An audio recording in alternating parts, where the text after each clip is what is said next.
So you may be wondering why I'm focusing on worry so much. Well, I, like you, am human, and I have noticed that I am being plagued by the worry cycle. And one of my goals for these videos is to share everything that I know about the human brain and stress and fear and resilience to empower you to be your best self. And to also highlight that even though somebody may be an expert in something, it doesn't mean that they're immune from it. These are really hard times. And one of the things I'm always trying to do with my own worry is to move into deeper relationship with it. So I've been creating a lot of worry lists and having a lot of worry conversations with myself. I particularly tend to do this with my worries from the past that are making themselves known in my present moment. You see, 90% of every moment is defined by the experiences of the past.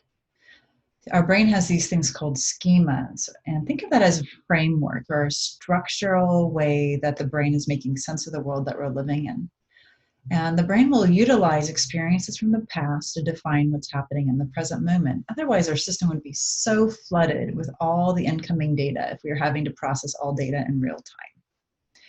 And I have a worry-focused schema from my past. I have a survival-focused schema from the past. I've been through a lot, as have many of you.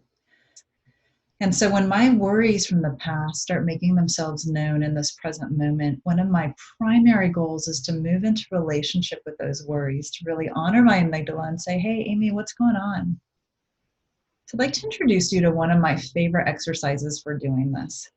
They're really beautiful dialogues between our worry parts and our self-present day parts so that we can figure out what from the past is coming into the present moment and playing a role in how we're feeling right now. It's a quite simple exercise. It involves two hands, and no, it's not havening. Two hands, piece of paper, and a pen. And what it looks like is inviting the worry part to share all of the concerns that are coming up right now. But here's the kicker. The worry part speaks through our non-dominant hand. So if you're right-handed, the worry part's going to speak through the left hand. If you're left-handed, the worry part speaks through the right hand. And it gets to talk for as long as it wants. And yes, it will get tired because you're not used to writing with that hand.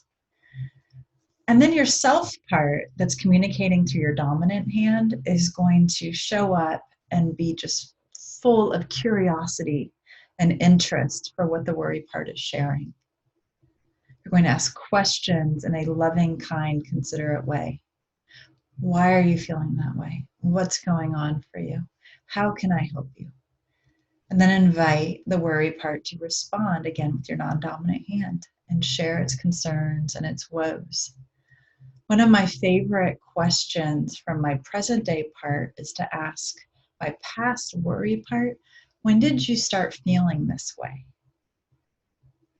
That gives me a very clear sense of when the original yellow flag was sent up in my life.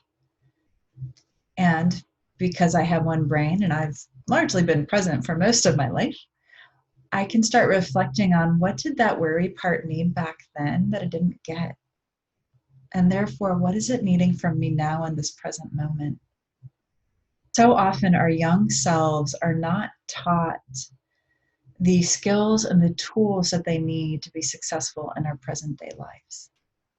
So the worry part might be afraid of a lack of boundary setting, a lack of being assertive. The worry part might be afraid that it's not going to be liked by the people in its world. And this dialogue that you're having between your worry part and your present day self is an opportunity for you here in 2020 to move into action on behalf of that young self all the way back, however long ago it was, that didn't have the skills or the tools or the protection that it needed. So with worry, remember our goal is always to find an action plan. The worry is a flag saying something's wrong, and then it's the rest of our brain and our body's job to take action so that something's no longer wrong. That doesn't mean actually wrong, it means a felt sense of wrong. And when we have past worries bulldozing their ways into our present moment, It almost always means that there was something that should have happened but didn't.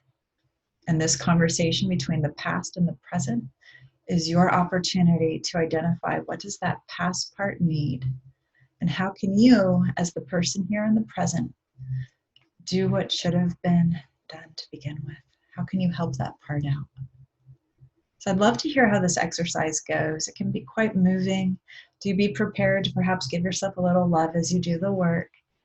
Because when we start moving into relationship with our past in a deeply inquisitive, loving way, we're literally shifting the neurology of our brain from utilizing neuroplasticity to start creating new opportunities for personal empowerment in the here, now, and moving into the future.